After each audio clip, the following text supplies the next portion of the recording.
Hello everyone, Eeco with आभा के fourth episode में आप सभी का बहुत बहुत स्वागत है। आज की जो हमारी गेस्ट है उनका नाम आरजे रमा है। स्कूल में मेरा था कि फर्क नहीं पड़ता था कितने नंबर आ रहे हैं, क्या करना है नहीं करना है, मतलब एकदम आज में जीने वाले बच्चे कि देख लेंगे हो जाएगा। और कह सकते हैं कि कॉलेज तक में हम ऐसे हो गए थे कि अब कुछ करना है लाइफ में, फोकस करना है, क्योंकि स्कूल में ये सोचते थे कि कुछ तो कर ही लेंगे ना, कुछ तो कर ही लेंगे, कर लेंगे, करते करते इस सही में वो टाइम आ गया जब कुछ करना था। जितना बड़ा सोचोगे थोड़ा बहुत तो आप लैंड कर ही जाते हो उस एरिया में। Exactly. आरजे बन गए बिकॉज चीजें ऐसी हुई, I think destiny was there. Content creation is something जो कि आज की चीज है, ये तो आपको करना ही है। इट इज लाइक कि हवा पानी रोटी है। ये तो होना ही चाहिए। Hello ma'am, hello. आपको बहुत बहुत स्वागत है हेलो हमारे आभा। शो पे। Thank you.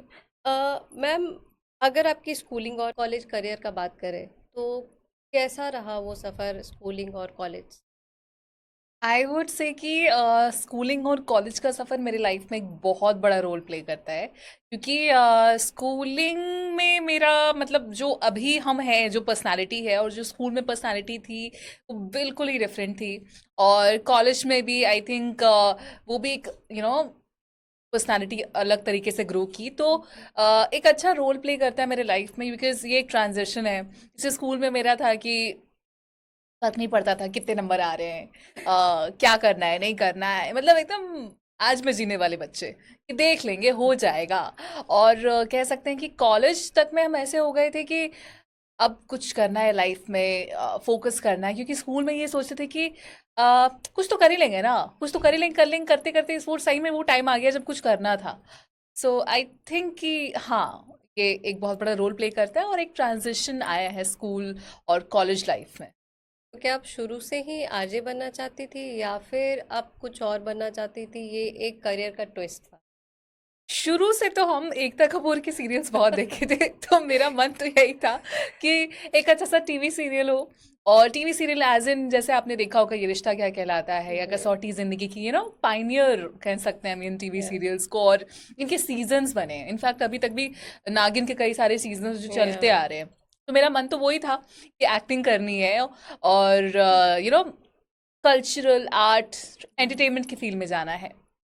बट ये कह सकते हैं जितना बड़ा सोचोगे थोड़ा बहुत तो आप लैंड कर ही जाते हो उस एरिया में। एग्जैक्टली। सो आरजे बन गए बिकॉज चीज़ें ऐसी हुई, I think destiny was there. और आई थिंक ये एक अच्छी चीज़ हुई कि आरजे बन गए और अब इस फील्ड से जुड़े हुए हैं और अपने आर्ट को, अपने कल्चर को रिप्रेजेंट करने का मौका मिलता है। और ऐसा नहीं है कि बिल्कुल ही ऑपोजिट हो गया, it is something related to that. तो आई थिंक हाँ, ये किसी प्रकार से लैंड किया है, क्योंकि अगर आप बहुत सोचते हो बड़ा तो छोटा कर ही लेते हो कम से कम। आरजे बनने का जर्नी जब शुरू हुआ तो फैमिली सपोर्ट उस टाइम पे किस टाइप का था? फैमिली सपोर्ट अच्छा था मेरा, क्योंकि मेरे फैमिली में ऐसा था कि कुछ करोगी लाइफ में तो आई थिंक फैमिली सपोर्ट अच्छा था। और घर पे लोग खुश भी हुए कि मेरी नौकरी लग गई, बिकॉज ये भी उम्मीद नहीं थी किसी को कि नौकरी भी लगेगी, क्योंकि स्कूल में नंबर भी कम आते थे। और आई थिंक कॉलेज में एडमिशन में भी बहुत दिक्कत हो रही थी। सो ये करते करते जब आई वुड से कि नौकरी लग गई और आरजे की नौकरी लग गई तो लोग बहुत खुश हुए। आई थिंक फैमिली सपोर्ट काफ़ी अच्छा ओके, था। तो कभी आरजे और कभी कंटेंट क्रिएशन का आप काम करती हैं, अपने पैशन को भी फॉलो करती हैं और जो आप करना चाहती थी वो भी करती हैं। तो उस टाइम पर बहुत सारी चीज़ें हमारे माइंड में आती है, या फिर बिहारी मम्मियाँ खास करके बिहारी मॉम्स जो होती है कहती है एक टाइम पे तुमसे एक काम नहीं करा जाता है, दो काम क्यों करती हो? तो हम्म। फिर उस टाइम पे कैसा मम्मी का परसेप्शन रहा? um आई वुड से कि कंटेंट क्रिएशन तो नीड ऑफ द आवर है। या and content creation is something जो कि आज की चीज़ है, ये तो आपको करना ही है। इट इज़ लाइक कि हवा पानी रोटी टाइप ये तो एग्जैक्टली। होना ही चाहिए। सो इसके लिए कभी ताना नहीं मिला, इनफैक्ट बहुत सपोर्ट भी मिला है। और हम जहाँ काम करते थे वहाँ पे भी हमारा जो कह सकते हैं जो अप्रेजल होता था, जो रिव्यू होती थी, वो कंटेंट क्रिएशन उसमें एक बहुत बड़ा रोल प्ले करता था। कितने फॉलोअर्स हुए, क्या एंगेजमेंट रही, कितने व्यूज आए। सो आई वुड से कि content creation is a part of life right now. तो आरजे बनने के पीछे क्या सबसे बड़ा कोई स्ट्रगल रहा आपकी लाइफ में?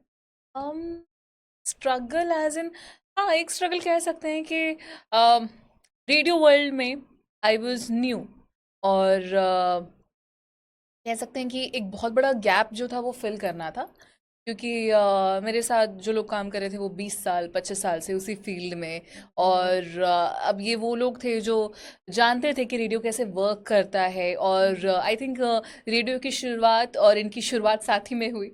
तो ये गैप फिल करना तो एक बहुत बड़ा ही चैलेंज था, समझना, और बीइंग अ जेंजी रेडियो को मोल्ड करना अपने या हिसाब से, लोगों के बारे में भी सुनना कि अच्छा ये ऐसे होता है, ये वैसे होता है, या फिर ये भी सुनना कि you are not radio type, तुम कैसे करोगी, you are more like digital, और आज की लड़की दैट फैंसी वाला। तो ये एक चैलेंज तो बहुत बड़ा था, इस गैप को फिल करना। एंड आई वुड से कि इसको अपने स्टाइल में मोल्ड करके किसी प्रकार से हमने फिल किया कि हाँ, radio and digital can go together, and a Gen can also do radio. लाइफ में ओके। रिस्क लेना कितना ज़रूरी है? बहुत ज़्यादा ज़रूरी है। मतलब लाइफ में रिस्क नहीं लिए तो क्या किए? क्या कि एग्जैक्टली। लाइफ में रिस्क नहीं लीजिएगा आप तो तरक्की नहीं कर पाइएगा, हम कहेंगे। कंफर्ट मतलब जोन से निकलना कंफर्ट और जोन से निकलना बहुत इंपॉर्टेंट है। आप हमेशा जो है, नहीं तो फिर मीडियोकर लाइफ ही जीते रह जाइएगा। देखिए, कम आप जब तक कह सकते हैं छलांग नहीं मारिएगा, जब तक बड़ा नहीं सोचिएगा, तब तक कैसे काम चलेगा? ये रिस्क ही वो चीज़ है ना जो आपको बेहतर से बेहतरीन बनाता है, ये कह तो सकते हैं। काइंड ऑफ की स्ट्रगल जो है वो एक तरीके का मोटिवेशन का रोल प्ले करता है हमारे लाइफ में। हाँ, और इस पे एक लाइन भी मैंने सोची थी कि लाइफ में बेहतर को छोड़ के बेहतरीन की तलाश में जब निकलते हैं, ये रिस्क कहलाता है। और इसमें अच्छा भी हो सकता है, बुरा भी हो सकता है, बट ये आपकी मेहनत पे डिपेंड करता है। True, very true.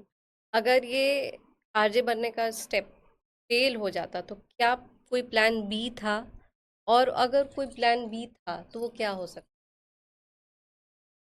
Plan A और प्लान बी के बारे में हम बात नहीं करेंगे, क्योंकि मेरा आरजे बनना प्लान में नहीं था। ओके। ये आई थिंक कह सकते हैं कि एक बार ऐसे ही हम और मम्मी गाड़ी से ट्रैवल कर रहे थे, और उस समय आरजे श्रुति का शो आ रहा था, एंड आई टोल्ड मॉम कि कुछ नहीं करेंगे ना तो देखो, एक ये भी ऑप्शन है कि आरजे बन सकते हैं। और मेरी मम्मी बोली कि मतलब इसमें तो बोलना ही पड़ता है ना। तो हम बोले कि हाँ, बोलना ही पड़ता है, तो आरजे बन सकते हैं। तो उस समय ना हमको उतना समझ में आया, ना मम्मी को उतना समझ में आया। बट बहुत सारे करियर ऑप्शन हम लोग खोज रहे थे, तो आरजे भी उसमें एक था। कह सकते हैं कभी कभी आपके जिह्वा में सरस्वती का वास हो, सरस्वती तो का वास। वो एक क्लिक कर गया। आपका कोई हिडन टैलेंट है जो लोगों को नहीं पता है अभी तक? टैलेंट, हम खाना आजकल बहुत अच्छा बना ले रहे हैं। मेरा सभी एक हिडन टैलेंट अभी आया है कि किसी कैफे या रेस्टोरेंट में जाते हैं और कुछ बहुत महंगा दिखता है ना, कि अरे 400 रुपए का पास्ता, 500 रुपए का पास्ता, चलो या इसको फिर घर पे घर पे बनाएंगे। बना लेते हैं। तो ये एक हिडन टैलेंट आ गया है, ओके। और इसलिए हिडन है क्योंकि अभी तक किसी को टेस्ट भी नहीं करवाए। हाँ, तो इसीलिए। आप मम्मी के साथ वीडियोस बनाती हैं, तो ये कंटेंट क्रिएशन का आइडिया मम्मी के साथ वाला वो कहाँ से आया? और क्या मम्मी इसमें इन्वॉल्व जब हुई तो वो बहुत ज़्यादा एक्साइटेड होकर हुई, या फिर हाँ चलो कर रही हो, चलो चलो बैठ जाएंगे इस टाइप का? नहीं, हम कह सकते हैं कि ये भी बहुत अटेंडम ही था। मतलब हम्म। हम लोग एक रेस्टोरेंट में गए हुए थे, और बादाम दूध मैंने ऑर्डर किया। वो अगेन 200 रुपए का था, और उसके बाद फिर मम्मी ऐसे वीडियो, और हम उसका वीडियो ले रहे थे। ऑफ कोर्स खाने से पहले फोटो वीडियो तो होना ही चाहिए। और उसी पे मम्मी कमेंट कर दी कि ये बादाम दूध जो है 200 रुपए का ऑर्डर किए हैं, हम तो ये घर पे बना लेंगे। और वो वीडियो मतलब ऐसे ही डाला, और वो बहुत अच्छा लग गया लोगों को। फिर एक और वीडियो डाला, वो भी अच्छा लग गया, और आई थिंक वो फिर वो स्ट्रीक कंटिन्यू हो गई, और वो एक आईपी, एक कंटेंट बन गया। ओके, तो कोई आप मेरी मम्मी चलती फिरती कंटेंट। यार इट्स ट्रू। बट एक चीज़ और पूछना चाहेंगे हम रील से रिलेटेड, कि जब आप कोई रील डालती हैं या फिर अभी तक जो आपने जितने भी कंटेंट क्रिएशन का काम किया है इंस्टाग्राम पे खास तौर पे, तो कोई ऐसा जो बहुत ज़्यादा इंस्पायरिंग रहा हो आपके लिए भी, और बहुत ज़्यादा इम्पैक्टफुल रहा हो? आई वुड से कि एक मेरा कंटेंट है ओवर ऑर्केस्ट्रा कह के। So okay. ये मैंने बहुत हार्ट एंड सोल से बनाया है, जिसमें मैंने झिझिया, सामा चकेवा, या और जट जटिन जो हमारे लोक नृत्य है उसके बारे में बात की है। और ये एक बहुत ही, मुझे लगता है कि एक सीरियस टॉपिक को फन वे में मैंने बात करने की हाँ, कोशिश की है कि बहुत लोग ऑर्केस्ट्रा को बहुत ज़्यादा पॉपुलर कर रहे हैं, बिहार हाँ, के कल्चर से उसे जोड़ रहे हैं, बट मेकिंग समथिंग अबाउट जो असली में बिहार का कल्चर है, हाँ, डांस सीक्वेंस भी है, उसमें बात भी हो रही है। तो ये मुझे लगता है कि बहुत चैलेंजिंग भी था और इम्पैक्ट तो काफ़ी अच्छा रहा, क्योंकि एक वीडियो मैंने डाली और उसमें वो जो गाना था वो उड़ गया किसी ग्लिच के कारण। फिर मैंने दोबारा वो सेम वीडियो डाली और दोबारा भी उतना ही अच्छा रिस्पॉन्स आया जो एक्सपेक्टेड नहीं था। सो आई थिंक कि ये एक अच्छा कंटेंट है जो अभी भी मैं कंटिन्यू करना चाहती हूँ। Really nice. आप जब सक्सेस के पीछे भागना शुरू किए, हम्म। काम करने लगी बहुत ज़्यादा, तो उस टाइम पे क्या कभी ऐसा लगा कि ज़्यादा काम कर रहे हैं, ओवरलोड हो रहा है, तो अब थोड़ा सा ब्रेक लेना चाहिए? हाँ, ये मुझे अभी फील होता है एक्चुअली, क्योंकि एक्चुअली हो ये रहा है ना कि एक बहुत ही प्रसिद्ध मुहावरा है, जिंदगी भर बिछाए हुए करवा तो सुतबा कब। सुतवा का। तो ये हमको फील होता है कि जस्ट बिकॉज ऐसा दिमाग में है कि हम अगर रुक जाएंगे तो हम्म। शायद कोई और आगे बढ़ जाएगा, या फिर मे बी एग्जैक्टली। कंपटीशन है, या फिर अगर ब्रेक ले लिए तो टाइम तो नहीं रोकना है ना, तो हर दिन कुछ ना कुछ काम करना है। इनफैक्ट काम नहीं हो रहा है तो बहुत ज़्यादा गिल्ट फील होने लगता है। तो सक्सेस के चक्कर में मुझे ये अंदर से फीलिंग आती है कि लाइफ में मतलब हम लोग सक्सेस के पीछे भागते हैं, बट जब जवानी ही इतना भागते भागते बीत जाएगी, पीस जाता है। आराम कब करेंगे। एग्जैक्टली। बट वो उसका टाइम ही नहीं है लाइफ में आराम करने का। बिहार में क्रिएटर्स के लिए क्या मैसेज देंगे, जो भी नए कंटेंट क्रिएटर्स आ रहे हैं? बहुत ही एक रिक्वेस्ट हम कहेंगे क्रिएटर्स को कि सपोर्ट करिए एक दूसरे को, क्योंकि बिहार में क्रिएटर्स की कम्युनिटी होनी बहुत इम्पॉर्टेंट है।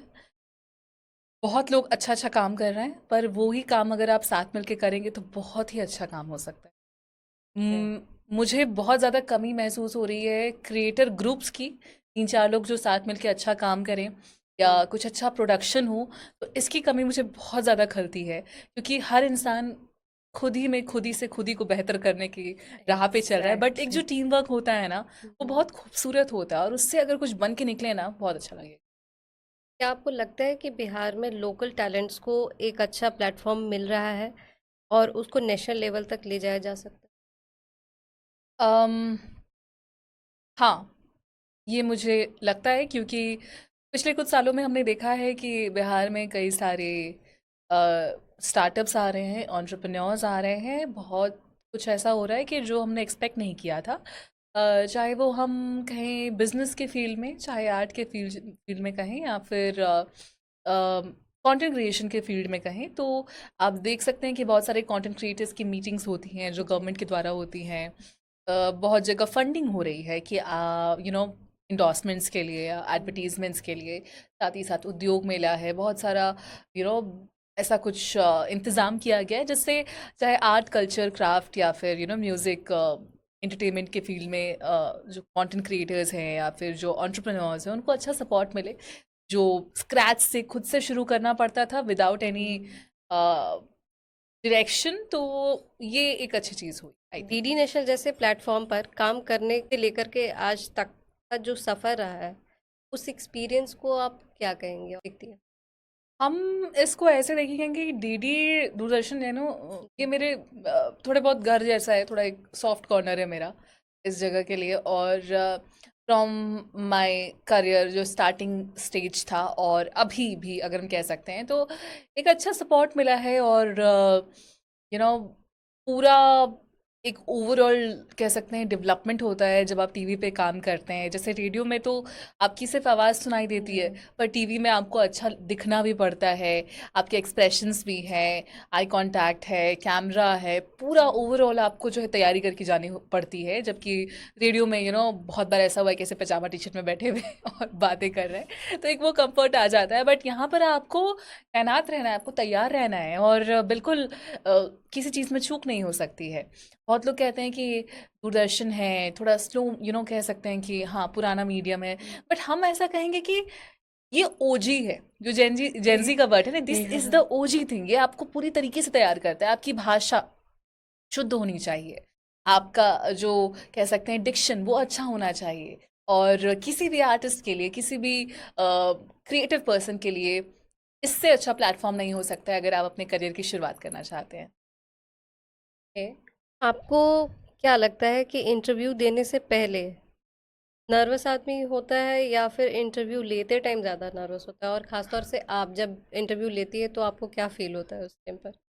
मुझे लगता है कि इंटरव्यू लेना ज़्यादा टफ है क्योंकि अ, आपके पास अपनी प्रिपरेशन लिस्ट होती है। ये सवाल पूछने हैं, ये सवाल पूछूंगी तो क्या जवाब आएगा, और शायद उस प्रिपरेशन में साथ ही साथ आपको तैयार भी होके जाना है, फिर आपको अटेंड भी करना है गेस्ट को, और उसके बाद फिर आपके पास सिर्फ इंटरव्यू का प्रेशर नहीं होता है, आपके पास उस गेस्ट को अच्छा फील कराना है। ये सारी चीज़ें भी आ जाती है, तो ये बेसिकली ऐसा होता है कि जैसे आपके यहाँ मेहमान आ रहे हैं, आपको इनको एकदम खुश करके जो है भेजना है। तो सिर्फ इंटरव्यू लेना नहीं होता है, इसमें गेस्ट को अच्छा फ़ील कराना, खुद अच्छा फ़ील करना, ये सारी चीज़ें जो हैं कुल मिलाकर आती हैं। बाकी आप जब गेस्ट होते हैं तो आप बस आराम से बैठ जाओ बाकी ये थोड़ा रिलैक्स फ़ील होता है। ओके, तो टीवी और रेडियो में सबसे ज़्यादा डिफरेंस आपको क्या नज़र आता है? टेलीविज़न और रेडियो वर्ल्ड के बारे में जैसे मैंने कहा कि एक बहुत बड़ा डिफरेंस ये है कि रेडियो में आपकी आवाज़ सुनाई देती है, बट टेलीविज़न वर्ल्ड में आपको पूरी तरीके से तैयार होना पड़ता है, ओवरऑल डेवलपमेंट आपका होता है, और साथ ही साथ ओवरऑल आपको तैयारी करनी पड़ती है फ्रॉम टिप टू टो। आप कैसे दिख रहे हो, आप कैसे बोल रहे हो, आपके एक्सप्रेशंस कैसे हैं, तो ये एक बहुत बड़ा डिफरेंस है।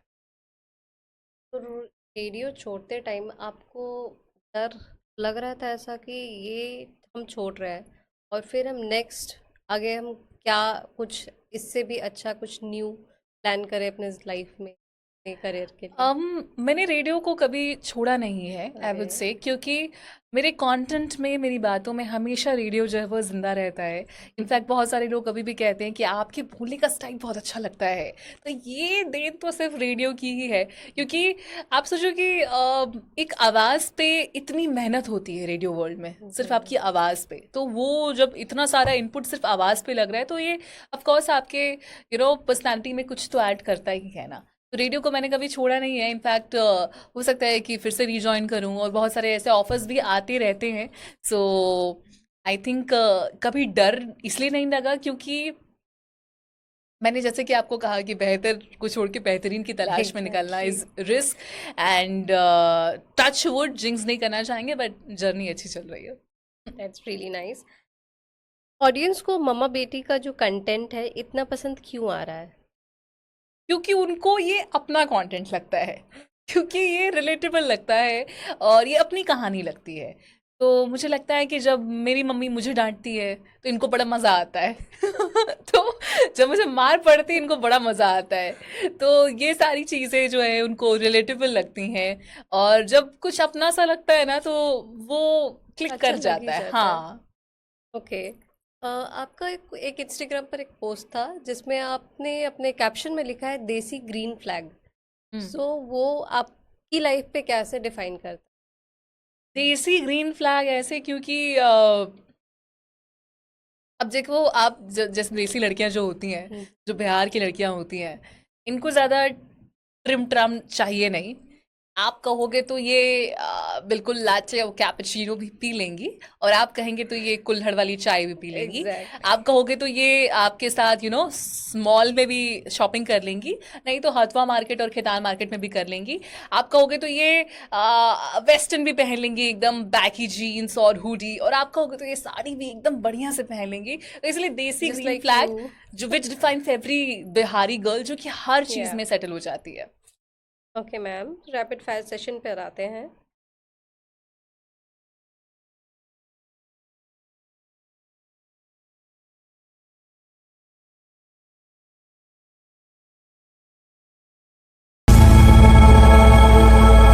झीम टपाक डम डम। Safe job versus risky job? Risky job जैसे आप एक बार डिफाइन करो। रिस्की जॉब के थोड़ा सा समथिंग रिलेटेड टू आपको बहुत ज़्यादा बाहर वगैरह जाना हो एंड फील्ड वर्क हो। Risky risky. Risky job. Okay. RJ life versus anchor life? RJ life versus anchors life, both. Both. Tie हो गया ये टाई हो तो। गया। इंटरव्यू लेना वर्सेस इंटरव्यू देना। इंटरव्यू लेना। ओके। वायरल होना वर्सेस रिस्पेक्ट मिलना। रिस्पेक्ट मिलना, of course. Okay. Family, one word for family. Supportive. Okay. Success, hard work. Struggle, important. Social media,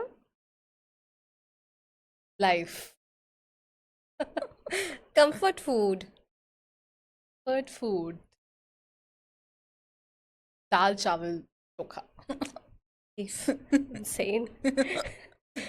Cool mom versus strict mom. Cool mom. Oh, really? That's really nice. Trolls को ignore कैसे करते हैं आप? Trolls को ignore ऐसे करते हैं क्योंकि अब आदत हो गई है। या फिर कभी कभी रिप्लाई देते हो या फिर नहीं? इंस्टाग्राम का एक ऑप्शन है रिस्ट्रिक्ट करने का, उसका इस्तेमाल हम बहुत अच्छे तरीके से करते हैं। That's really या nice. कमेंट्स हाइड करने का।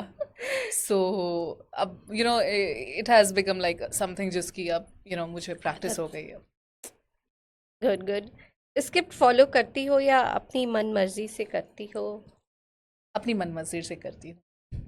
एंड क्या है ऐसा जो आर्य रामा को रामा बनाता है? ऑनेस्टी।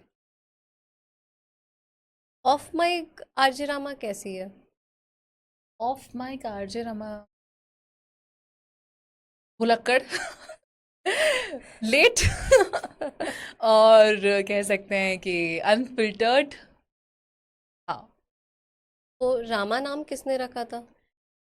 रमा नाम इसलिए क्योंकि I was born on the day of Deepawali, और लक्ष्मी जी के नाम पे रमा नाम। एंड इसीलिए क्योंकि छोटा सा कुछ इम्पैक्टफुल नाम भी चाहिए था। मेरे पास 3-4 ऑप्शंस आए थे कि हमारा नाम दीपावली ऐसा कुछ कुछ रख दिव्या, सकते हैं। something हाँ related हाँ to हाँ। दिया। हाँ, दिया दिया। तो मैंने बोला कि नहीं, रमा अच्छा है। Is really a very unique name. Hmm. Thank you so much for coming into this show, ma'am. Thank you so much. And thank you so much for watching our video. Please हमारे video को like करें, share करें and subscribe करें।